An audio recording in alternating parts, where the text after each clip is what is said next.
ओम नमः सिद्धेभ्यः। ओम नमः सिद्धेभ्यः। ओम नमः सिद्धेभ्यः।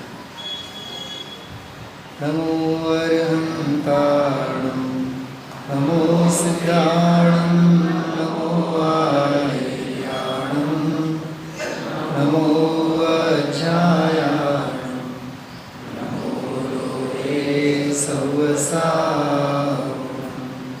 मंगलम भगवान वीरो मंगलम गौतमो हरि मंगलम कुंद कुंदार्यो जयधर्मोऽस्मङ्गलम् सर्वमङ्गलमाङ्गल्यं सर्वकल्याणकारकं प्रधानं सर्वधर्माणां जयतु शासनम्। श्रीमत्परं गम्भीर शाद्वादामोघनाञ्चनं जीयात्रैलोक्यनाथस्य शासनं जिनशासनम्। नम्यूढजिनं वीरं अनन्तवर्णानदंसनसहावम् ओच्छामिनियमसारं केवलिसुधकेवलीगणम्।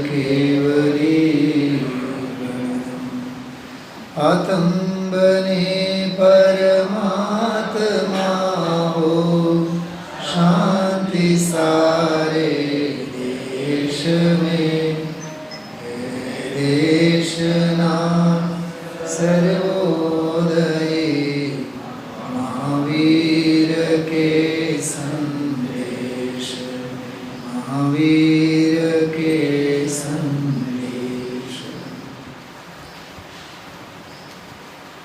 शुद्धोपयोग अधिकार नियम सार ग्रंथाधिराज 12वां अधिकार है, अंतिम अधिकार है। अंत भला सो सब भला। कल के प्रातः काल के स्वाध्याय में हम आप लोगों ने पहली गाथा जिसमें अनंत ज्ञान दर्शन सुख स्वभाव स्वभाव भाव, उस स्वभाव भाव कारण भाव त्रिकाल भाव को कारण पने के रूप में स्वीकार करके प्रगट पर्याय में वीरता महावीरता कार्य परमात्मा दशा का प्रकट होना, इन दोनों की संधि हम आप लोगों ने देखी थी। शुद्ध भाव और शुद्धोपयोग रूप शुद्ध भाव। एक शुद्ध भाव अधिकार वाला शुद्ध भाव, दूसरा शुद्धोपयोग वाला शुद्ध भाव।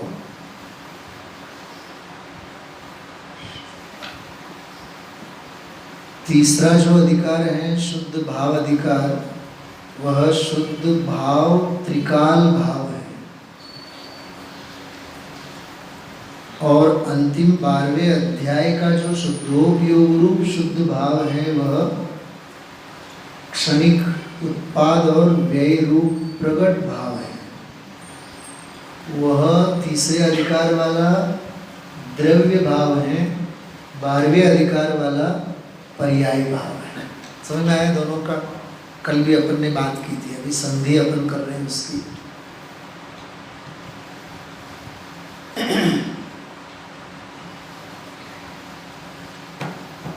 समय सार ग्रंथ की 49वीं गाथा परसवरूपम गंधम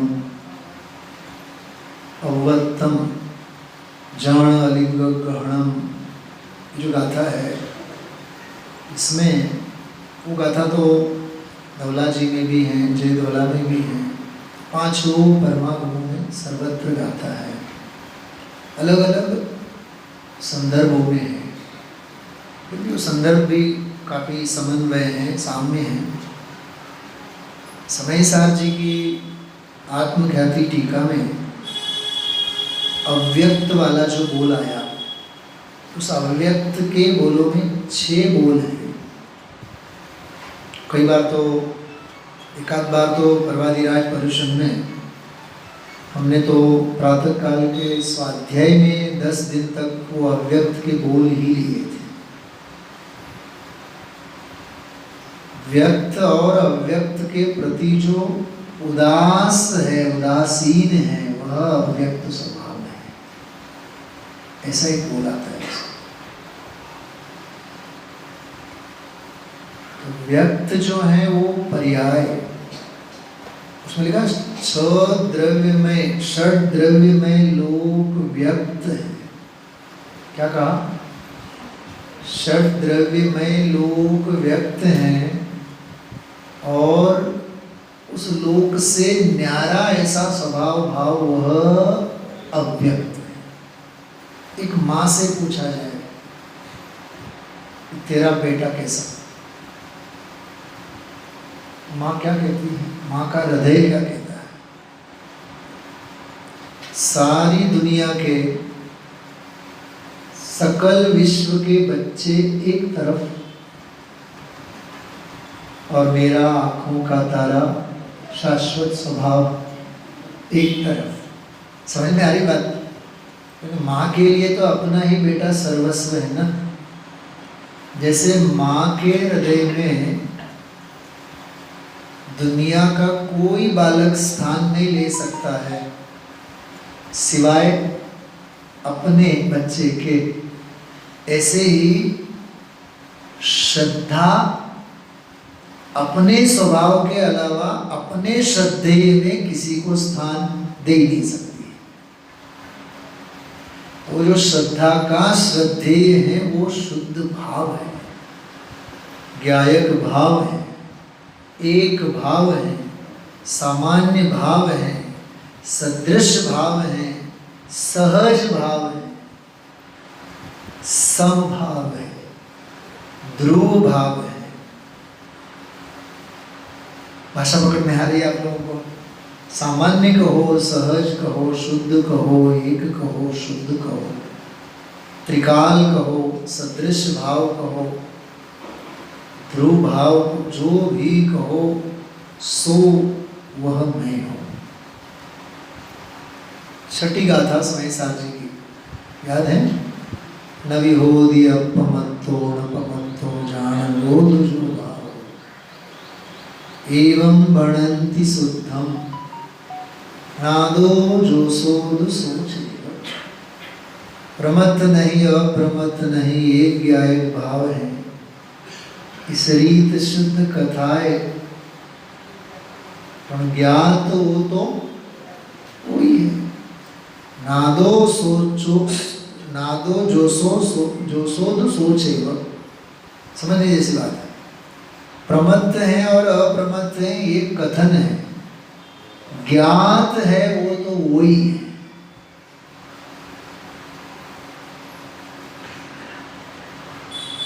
जो अनुभव गोचर है वो वचन गोचर कैसे हो सकता है? हमने सामने वाले को गुड़ खिलाई और कहा कि कैसी है बताओ, तो अधिक से अधिक क्या कहेगा वो? मीठी है। शक्कर कैसी है? मीठी है। नहीं, हम मिठास से नहीं पूछ रहे हैं, गुड़ कैसी है ये बताओ। मिठास तो स्पर्श रस गंध वर्ण में से एक भेद है ना। तुम तो अभेद गुड़ की बात करो। गूंगे को गुड़ खिलाओ आप, वो तो क्या बोलेगा? बोल तो नहीं सकता है लेकिन स्वाद तो गुड़ का। समझ में आ रही बात? जो स्वसंवेद्य हैं, अनुभव गम्य हैं, अनुभव गोचर हैं, अनुभव गोचर होता है, स्वसंवेद्य होता है, वेदन योग्य होता है, वो कभी वचनों में कहने में आता नहीं है। प्रमत्त नहीं अप्रमत्त नहीं, ये सारी की सारी शैली है कर्णानी योग की। वो कर्णानी योग है, वो छठी गाथा का कर्णानी योग है। प्रमत्त कहते 1 से 6 गुणस्थान, अप्रमत्त कहते 7 से 14वें गुणस्थान तक। तो गुणस्थान के संयोग का विषय है, बोलो कर्ण। और आत्मा गुणस्थानातीत। देखो, गुणस्थान कर्णानियोग का विषय है और आत्म स्वभाव तो गुणस्थानातीत है, वो द्रव्यानियोग का विषय है। मूल प्रतिपाद्य अनुभव में शशिकांत जी, कितनी गंभीर बात है। गुरुदेव श्री इसके लिए एक बहुत बढ़िया उदाहरण देते थे कि हम अपनी महिमा अपने शत्रु से कितना करा सकते हैं। उदाहरण के रूप में भारत ने क्रिकेट मैच जीता, पाकिस्तानी लोगों के पास से भारत की प्रशंसा कैसी कराई जा सकती है? कुछ समझ में आ रहा है? तो ऑस्ट्रेलिया की टीम हार रही होती है जबकि जीत रही होती है तो फटाके वो फोड़ेंगे। इंडिया हार रही है, उन्हें ऑस्ट्रेलिया जीत रही है उससे कोई लेना देना नहीं है। इंडिया हार रही ना, लेकिन अंतिम ओवर में कुछ चमत्कार हो गया और इंडिया की टीम जीत गई तो टीवी की भी बनाई वो भी फूट जाते हैं। शत्रु के मुख से हम अपनी महिमा कैसे करा सकते हैं? मैं एक बहुत गहरी बात कह रहा हूँ संजय, बहुत गहरी बात है निशिकांत। हम अपने आत्मज्ञान की महिमा, भेद ज्ञान की महिमा जड़ शब्दों के पास से कैसे करा सकते हैं? ये तो अजीब है। कुछ न्याय समझ में आया? वाणी तो अजीब है कि नहीं, और आत्मा तो जीव है कि नहीं? तो जीव की महिमा, जीव का बखान अजीव के मुख से आप कैसे करा सकते हो? तो सुनने में अच्छा आया, आनंद आया, बिल्कुल सफेद झूठ है। क्योंकि सुनने में आता है वो इंद्रिय का विषय है, अनुभव में आता है वो अतीन्द्रिय विषय है, वो शुद्ध भाव है। शुद्ध भाव कर्णेंद्रिय का विषय नहीं है, शुद्ध भाव आंखों से देख पढ़ने का विषय नहीं है। पढ़ करके जो होता है वो ज्ञान है ही नहीं, वो इंद्रिय ज्ञान है। और इंद्रिय ज्ञान ज्ञान नहीं है, इंद्रिय ज्ञान ज्ञान का गेय है। तो बहुत बिल्कुल टॉप वाली बात कर रहा हूँ मैं आपको, समझना। नहीं समझ में आए तो ये बात 10 बार सुनना, सोचना। क्या कहा मैंने अभी? इंद्रिय ज्ञान ज्ञान नहीं है, इंद्रिय ज्ञान ज्ञान का गेय है।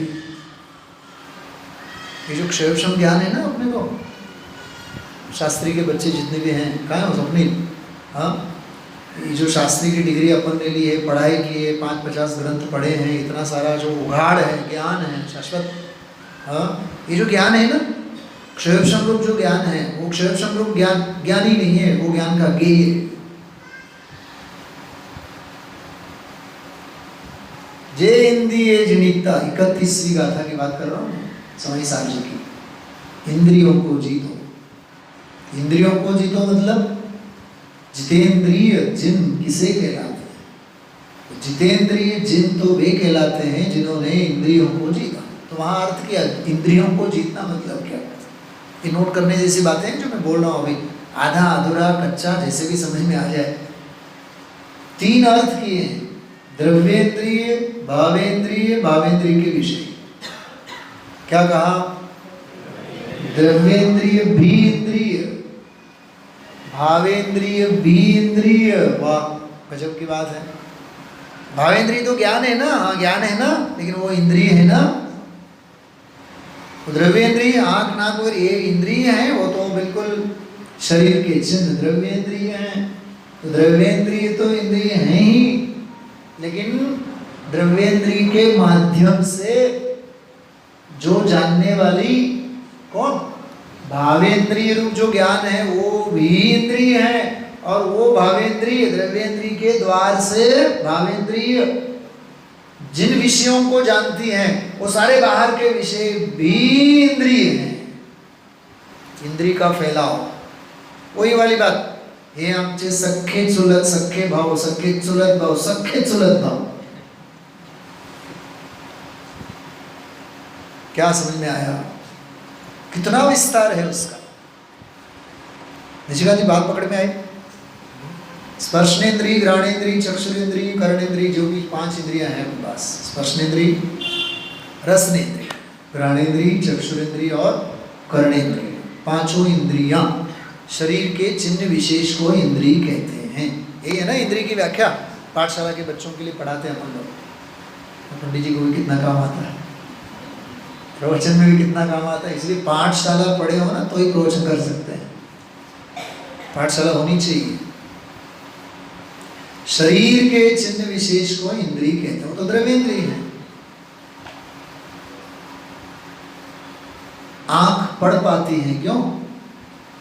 हम कैसे पढ़ते हैं? आंख से पढ़ते हैं। अच्छा, मुर्दे को आंख तो है। कान से सुनते हैं, क्यों?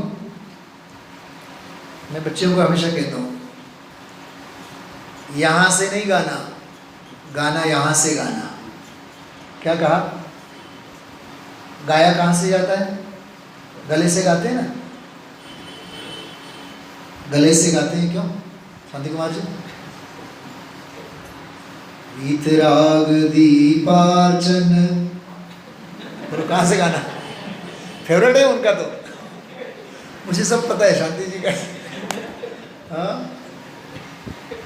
बताओ, गाना कहां से गाना? गले से गाना कि हृदय से गाना? भाव से गाना कहते हैं ना। इंडियन आइडल वगैरह इनमें जो है ना, वो कमेंटेटर होते हैं जोरदार, निर्णायक जज जो बैठे रहते हैं, उसमें विचक्षण बुद्धि वाले होते हैं, वो इतना प्रॉपर जज करते हैं, बिल्कुल भगवान की वाणी जितना एक ही वाक्य बोलेंगे लेकिन पूरा संगीत साहित्य उसमें आ जाता है। चलिए,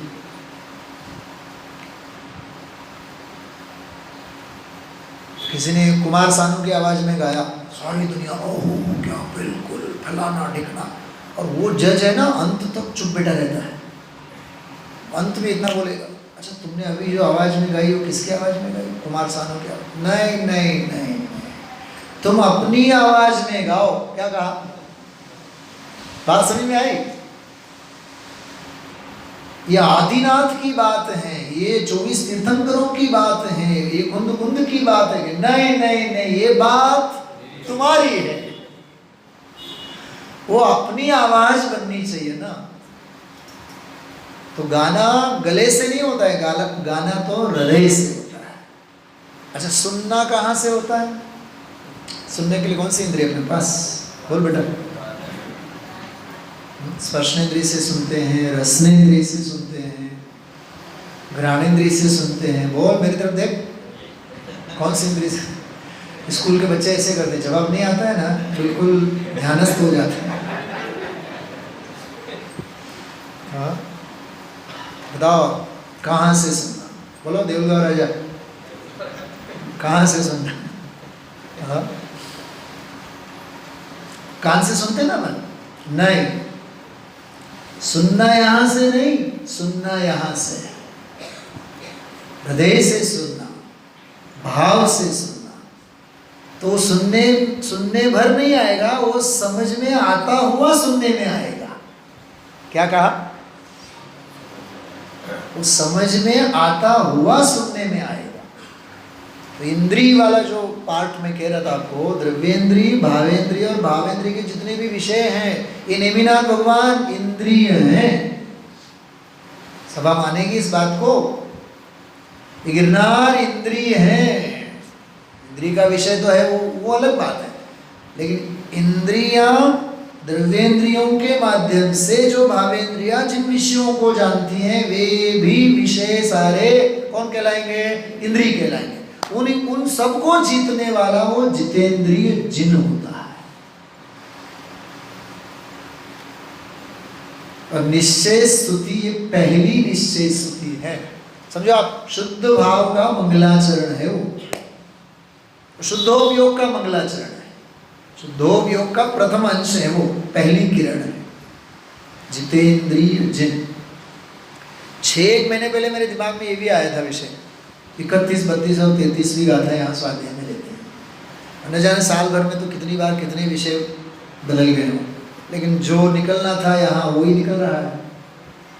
बात समझ में आ रही? 31वीं गाथा, 32वीं गाथा तो और गहरी, 33वीं गाथा तो और गहरी।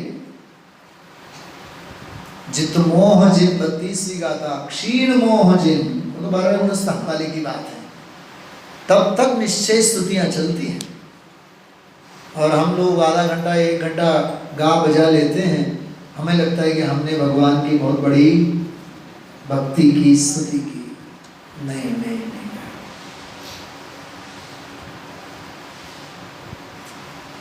बात समझ में आ रही है? हाँ। आत्मचिंतन का ये समय आया, सोचना पाके नर बहु क्या खोया क्या पाया, सोच, हमेशा सोचना। हाँ?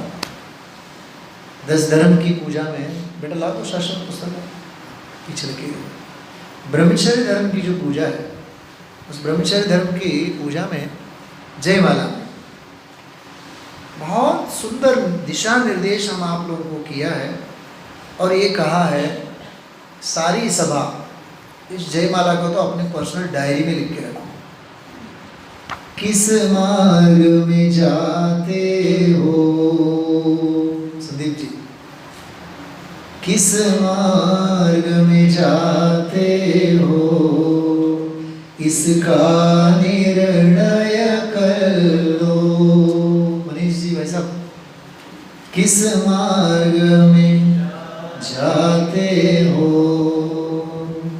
इसका निर्णय कर लो। हर्षवर्धन जी भाई साहब को दो पुस्तक। शिव पथ है या भव पथ, 2 मार्ग बताए, शिव पथ मोक्ष पथ। शिव पथ है या भव पथ, इसका निश्चय, इसका निश्चय तो करो पहले। आकाश जी, सारी दुनिया को भूल जाओ। निशिकांत जी, दुनिया को भूल जाओ, मेरा जीवन किस दिशा में जा रहा है, ये सोच हमारे अंदर में होनी चाहिए। शुद्ध भाव के मार्ग में है कि शुभ भाव के मार्ग में, मैं ये कह रहा हूँ, वो लिंक नहीं टूटी अपने बराबर, नियम साहब वही बात कह रहा हूँ मैं आपको। हाँ, सन्मार्ग तो यही है। आज कौन सा धर्म अपन ने आराधना की? यही है, ये है उत्तम सत्य।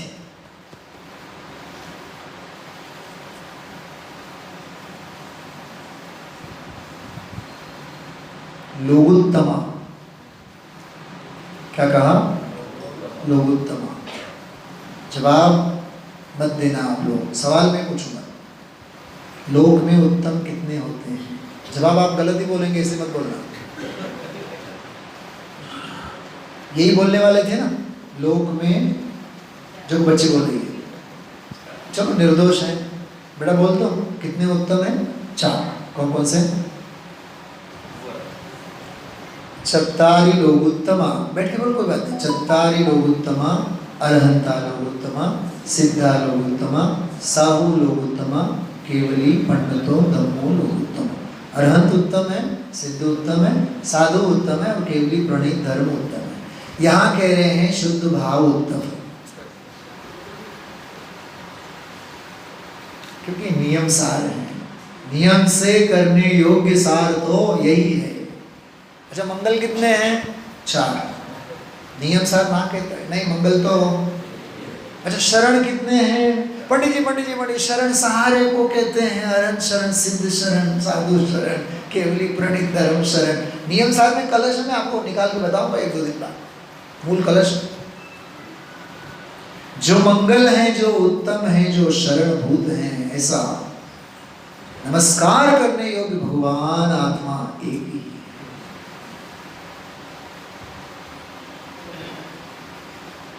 इसको बोलते हैं जहां जहां जो जो भी अपेक्षित होता है, वो अपेक्षा सत्य आ जाए ना, वो वाली बात है। इसलिए भाइयों, मत नयन बंद करना, आंखें बंद करके मत जाइए। मत नयन बंद करना, जागृत होकर जाना, पहले समकित लेकर मिथ्यात्व विजय कर लो। समकित बिन तप संयम कुछ काम न आएगा। तप संयम लेना है तो समकित किस मार्ग में जाते हो, इसका निर्णय कर लो। अंतिम पूजा में कहा। मुझे आपसे कहने का तात्पर्य इतना ही है, जो हम विषय समझ रहे हैं, जो पढ़ रहे हैं, क्या पढ़ रहे हैं, क्या उसकी स्पष्टता है, बराबर गहराई से ख्याल में आना चाहिए। तो भक्तियों की भाषा में अपन बात करते हैं सिद्ध भक्ति और निर्वाण भक्ति। सिद्ध भक्ति की बात और निर्वाण भक्ति को दोनों को समन्वय करके हम आप लोगों ने कल ही के स्वाध्याय में देखा था। सिद्ध है सो निर्वाण है, निर्वाण ही तो सिद्ध है। और निर्वाण और सिद्ध भी तो तभी हैं जब शुद्ध है। सचिन जी, हाँ, सचिन पहले कि क्रिकेट पहले? क्रिकेट है तो सचिन है। और सचिन भी ऐसा कहता है कि भाई वान खेड़े मेरा मंदिर है। हाँ? क्रिकेट बैट बॉल ये मेरे अष्ट द्रव्य हैं, मैं पुजारी हूँ और बैठने वाले सारे ऑडियंस प्रेक्षक मेरे मुमुक्षु समान है और मैं जो सिक्सर मारता हूँ ये मेरा समय सार है और मुझे जो man of the match award मिलता है वो मेरा सम्यक दर्शन है। दुकानों में लिखा रहता है दुकान मेरी मंदिर है, ग्राहक मेरे देवता है। बाप तो माल मेरा अष्ट द्रव्य है और पूंजी जो मिलती है वो रत्नत्रय की निधि है। क्यों? अरे अपने को अकल ही नहीं है। घर में श्रीमती राह देख देख करके परेशान हो। कब आ रहे हो भोजन के लिए? क्या भाई जी अपने सुराना नगर नाम भूल गया, निर्मल जी। निर्मल जी की मति कितनी निर्मल, श्रीमती राह देखे देखे परेशान पूछ रहे 1 बजे आने का टाइम, आओ आओ जल्दी आओ, खाना ठंडा हो। कोई बात नहीं, गर्म हो जाएगा, चिंता मत करो। मतलब धन के पीछे, लोभ के पीछे, और जिस 2 रोटी के लिए निर्मल जी मेहनत कर रहे हैं वो रोटी भी नसीब में नहीं है। मैंने किसी से कहा था, कुशल जी से कहा था शायद, घर पे रात में बैठे थे, लिख के रखना इस पॉइंट को। पंडित सदाशिवदास जी साहब लिखते हैं, सातिशय आजीविका और निरतिशय आजीविका। आजीविका के 2 प्रकार, सातिशय आजीविका और निरतिशय आजीविका। ऐसी आजीविका जिसमें से सहज ही हम अपने आत्म कल्याण के लिए, स्वाध्याय के लिए, सत्संग के लिए, तीर्थ यात्रा आदि के लिए, निवृत्ति के लिए समय निकाल पाते हों, वही आजीविका सातिशय आजीविका है। नहीं, यदि हम स्वाध्याय में जाएंगे तो दुकान में कौन बैठेगा, धंधा चौपट हो जाएगा। ऐसी आजीविका वो सब पापोदय से मिली हुई निरतिशय आजीविका है। थोड़ा कहा बहुत समझना। और ऐसी नाना प्रकार की आजीविका, इनसे अपन लोग घिरे हुए हैं। कुशल जी, जिनवाणी तो कहती है दाने दाने पे लिखा होता है खाने वाले का नाम। कोई खाली पेट रहने वाला नहीं है। जब मैं लंदन गया पहली बार 2007 में, तो श्रीमती चिंता में, वो तुम हिथ्रो एयरपोर्ट पहुंचोगे तो लेने आएंगे कि नहीं? अरे जब लंदन की टिकट दे रहे हैं तो लंदन में लेने नहीं आएंगे?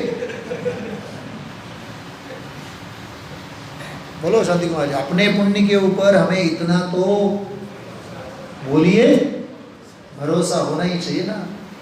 हाँ, अब औरंगाबाद जा रहे, भोजन की व्यवस्था, अरे 10 लक्षण धर्म की प्रभावना के लिए जा रहे हैं, इतना सातिशय पुण्य मुझे वहां से यहाँ लेके आ रहा है, तो रोटी वाला पुण्य भी तो साथ में नहीं होता है। मोदी साहब के जो बॉडीगार्ड होते हैं, हाँ, एसपी कमांडर जो होते हैं, अरे कम से कम आकाश जी पुण्य की तो श्रद्धा करो। आत्मा की श्रद्धा की बात तो बाद में, हमें अपने पुण्य की भी श्रद्धा नहीं है, तो शुद्ध भाव की श्रद्धा तो कहां से होगी? इसलिए जो मजूरी जो है ना अपने जीवन में जो दिखती है, स्वाध्याय नहीं, अभ्यास नहीं, सत्संग नहीं, सच में बताऊं एक हृदय से आकाश जी बात करते हैं हम आप लोग सत्य धर्म की, सारा जीवन असत्य की उपासना में चला जाता है।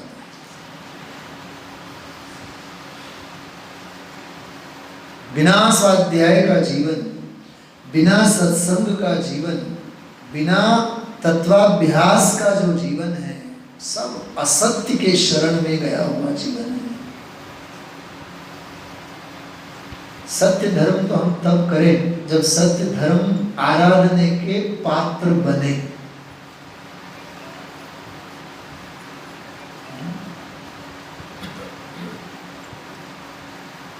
ऐसा ही गंभीर विषय है। विषय वस्तु तो आपको सब ख्याल में है, सिद्ध भक्ति, निर्वाण भक्ति और शुद्ध स्वभाव भाव की भक्ति। एक ही 30 सेकंड में मैं आपको पूरा रिवीजन करा लेता हूँ। नमो अरहंताणम की व्याख्या करते हुए हम आप लोगों ने सर्वज्ञता और सर्वदर्शिता की चर्चा की थी।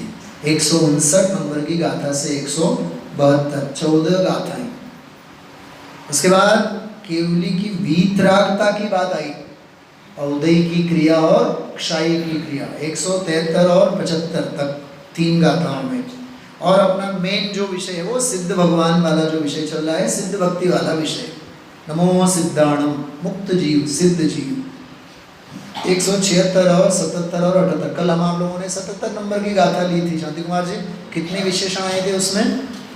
8 आए थे ना, बिन कर्म वगैरह 8 विशेषण आए थे। अपन अभी रिपीट नहीं करेंगे, समय होता चला जा रहा है। आगे बढ़ते हैं।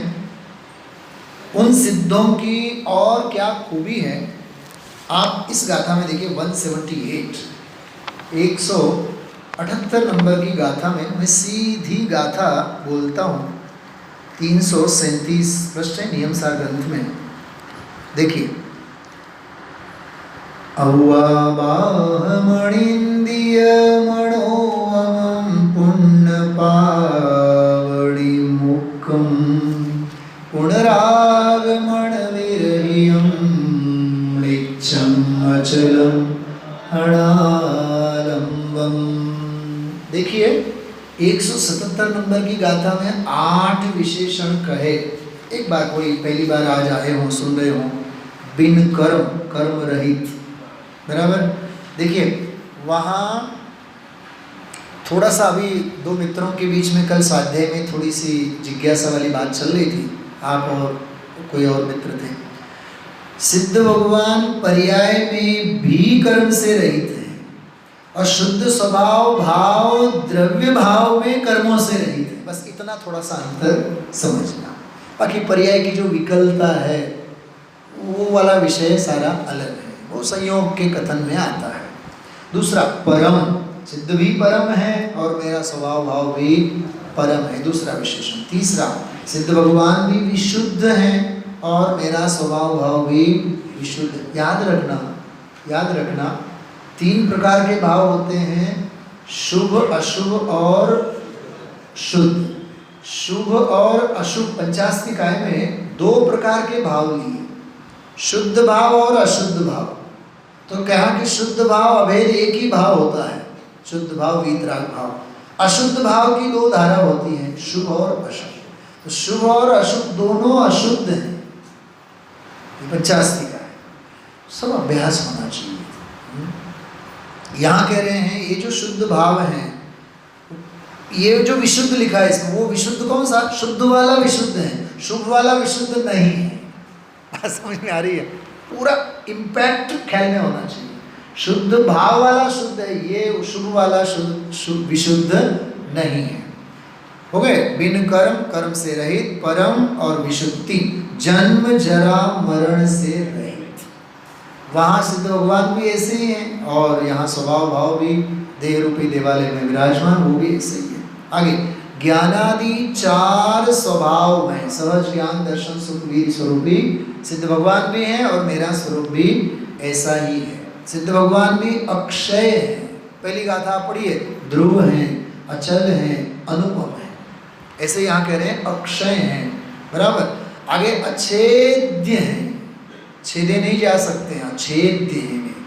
और आगे अंत में कहते हैं अक्षीण अक्षीण अविनाशी है, वे भी अविनाशी हैं और यहाँ स्वभाव भाव भी मेरा भी अविनाशी है। कि शाश्वत सुख का प्याला कोई पिएगा अनुभव वाला, ध्रुव की धुन में हम रम जावे। मुझे तो जब तसल्ली से समय मिलता है ना तब इस भक्ति को लेता हूँ, पूरा 15-20 मिनट तक बिल्कुल ऐसे डूब जाते हैं उसमें। ध्रुव की धुन में हम रम जावे। कुशल जी, अपूर्व अवसर कब यह पावे, ध्रुव की फेरो माला कोई पिएगा अनुभव वाला। कब हम हिम्मतनगर गए थे सालों पहले, जानबूझ करके बोला उसका नाम लेकर के, वहाँ हम लोग ऐसा गाते थे, कोई पिएगा हिम्मत वाला। हाँ, हिम्मत वाला हो कोई पी पाएगा, हर एक की बस की बात नहीं है। तो यहाँ ये कह रहे हैं, ये 178वीं गाथा में ताजुब करेंगे आप, इसमें भी देखिए विशेषण कितने हैं। मैं अभी नहीं कहूँगा, सस्पेंस रखता हूँ, आगे बोलता हूँ। देखो, निर्बाध है मूल गाथा में, निर्बाध बराबर, अनुपम है, अतीन्द्रिय हैं, पुण्य पाप से रहित हैं, निश्चल हैं, निरालंबन हैं, अमर हैं, और गजब की बात, पुनरागमन से रहित हैं। वो कल वो निमिनाथ वाली बात, गए सो गए, वापिस आए नहीं। हाँ, आईसीयू में गए हुए वापिस आ भी जाए, आना नहीं आना कोई निश्चित नहीं है। लेकिन घर के हर सदस्य को भगवान महावीर से यही प्रार्थना होती है कि प्रभो आमचे आजोबा आले तर निज आयुष्य से जीवित रहे, निज आयुष्य से मरण हो, यह बात जिनवर ने कही। तुम कैसे बचा पाओगे, तुम मार कैसे सकोगे। जीवित असुनी जल बुद बुद सम विषय राज धनराशि, तुझा तुझा सवे तव देहन ये वधु किति जीवारे। तेरे साथ तो तेरी काया नहीं आती, संयोगों की बात क्या लेके बैठा हुआ है। हाँ, जग में जिसको निज कहता मैं वह छोड़ मुझे चल देता, मैं आकुल व्याकुल हो लेता, व्याकुल का फल व्याकुल का। समझ में आ रही है? कुछ वैराग्य की बात ख्याल में आ रही है? इस संयोग के स्वरूप में भी स्वभाव का गोलन होना चाहिए, इतनी स्वभाव की ऊर्ध्वता अपने चिंतन में होनी चाहिए। देखिए क्या कह रहे हैं, कितने विशेषण हुए गिने आप लोगों ने, गिनना आप अपने हिसाब से। निर्बाध अनुपम अतीन्द्रिय पुण्य पाप विहीन है, निश्चल निरालंबर अमर पुनरागमन से हीन। इसमें एक दो बातें बहुत मार्मिक, मैं उसकी तरफ आप लोगों का, ये सिद्ध भक्ति, सिद्ध भगवान कैसे हैं और मेरा भी शुद्धात्मा कैसा है। तो कहते हैं कि सिद्ध भगवान निर्बाध हैं, तो मेरा स्वभाव भी कैसा है, निर्बाध है। हाँ? जिसने जैसा कर्म कमाया है, आराधन में कैसी बाधा है। आराधना करने से तुझे कौन रोक सकता है? आराधना करने से तुझे कौन रोक सकता है, बताओ। ये जो धवला जी के जो षटखंडागमादि ग्रंथ है ना, जो बाहर आए, जिनको ये काम सौंपा गया था मूड़बिद्री में, उनकी धर्मपत्नी टिफिन लेके जाती थी और उस डिब्बे के अंदर उसकी पर्चियां बना बना करके उन षटखंडागम धवला जी के ग्रंथों को बाहर लेके आई। बोलो, इसको आना ही है बाहर, वो कहीं से भी बाहर आए बिना नहीं रहे। जैसे बहुत हंसी आती है ना अपने को सभा में, तो बहुत हंसी आती है तो अपन लोग मुंह दबा लेते हैं, लेकिन हंसी कहीं ना कहीं से तो उसको तो निकलना ही है बात। मुझे याद है जहाँ तक 5वीं 6वीं कक्षा में हम लोगों ने कहानी पढ़ी थी, जमाई राजा की कहानी। मुझे बिल्कुल टंकोत्कीर्ण है वो कहानी। तोंड दाबले की नहीं, नाक दाबले की तोंड उगड़ते, वो कहानी का नाम ही था। जमाई राजा गए, निर्मल जी, वासिम और संतोष जी चाचा जी ने कहा कि भाई चलो फर्नीस को खिलाते हैं जोरदार लड्डू वड्डू। अब वो लाडू प्रेमी थे, गणेश जी के अगल बगल में रहते थे। अब वो लड्डू तो मुंह में डाला, इतना प्यारा लड्डू, पूरा का पूरा लड्डू उन्होंने मुंह में डाला। इतने में अंदर से सासू माँ आ गई। अब वो उसको खा ही नहीं पाए। अब वो मुंह ऐसा का ऐसा खुला और सासू माँ घबरा गई। अजी सुनते हो जमाई राजा को क्या हो गया? अब भी हाल कितने भले अच्छे थे, अब भी हाल बात कर रहे थे, मुंह बंद हो गया उनका। अब वो छोटा सा अने आ गया, अने जितना छोटा सा बच्चा आया, वो स्कूल में साइंस पढ़ के आया था। नाक दाबले की, अब उसने एक्सपेरिमेंट कर लिया तुरंत। अरे दादी इसमें कौन सी, नो टेंशन जस्ट अटेंशन हो गया। और जाकर के सीधा नाक दबाया, पूरा का पूरा भगवान आत्मा।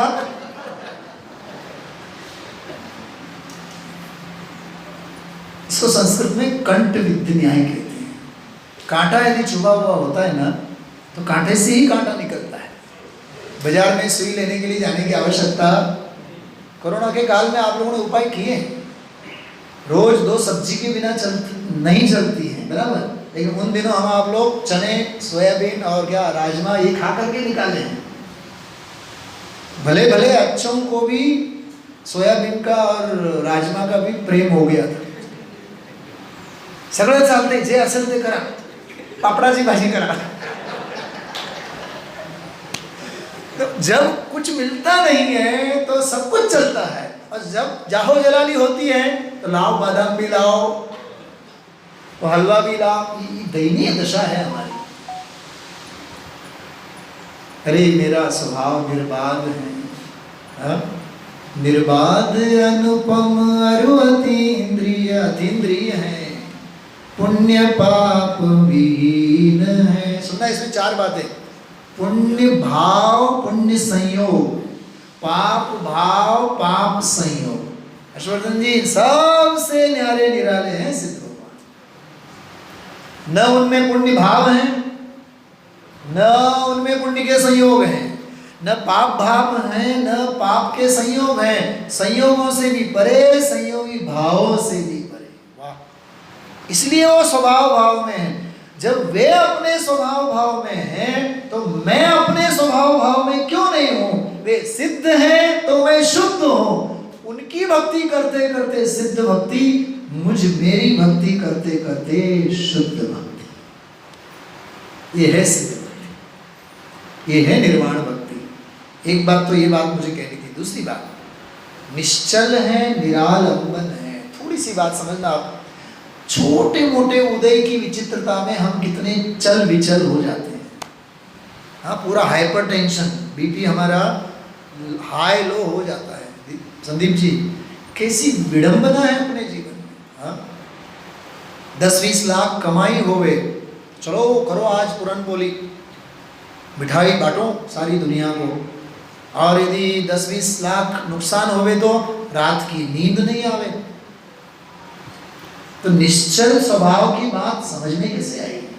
सिद्ध निश्चल है, मेरा स्वभाव भाव निश्चल है।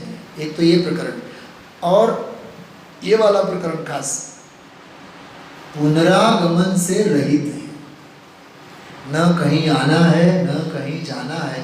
और ऐसी दशा को पा गए हैं, अब वहां से लौट के कभी भी वे आएंगे नहीं। बराबर, गाथा देखिए, निर्बाध अनुपम अरु अतीन्द्रिय, पुण्य पाप विहीन है, निश्चल निरालंबन, अमर पुनरागमन से ही ये प्राचीन पूजा है ना सिद्ध भगवान की, पद्मनंदी आचार्य ने लिखी हुई पूजा है संस्कृत में। पद्मनंदी पंचविंशतिका वाले उन्होंने ये पूजा लिखी है। तो ये पंक्तियाँ आपको सबको याद है, मेरे साथ गाई है। अविनाशी अविकार परम रस धाम हो, समाधान सर्वज्ञ सहज अविराम हो, शुद्ध बुद्ध अविरुद्ध अनादि अनंत हो, जगत शिरोमणि सिद्ध सदा जयवंत हो, ध्यान अग्नि कर कर्म कलंक सबेद है, नित्य निरंजन देव स्वरूपी रहे, यायक गे आकार ममत्व निवार के, सो परमात्म सिद्ध नमो सिरनायके, अविचल ज्ञान प्रकाशमय गुण अनंत की खान, ध्यान धरे सो पाइए परम सिद्ध भगवान। ऐसे सिद्ध भगवंतों का विराट स्वरूप हम आप सभी के चित्त में विराजमान हो, ऐसा स्वयं सिद्ध स्वभाव भाव हम आप सभी का देह रूपी देवालय में है। बस उस शुद्ध स्वभाव भाव को समझाना ही शुद्धोपयोग अधिकार के सिद्ध भक्ति और निर्वाण भक्ति का मूल प्रमेय है। ओम नमः सिद्धि।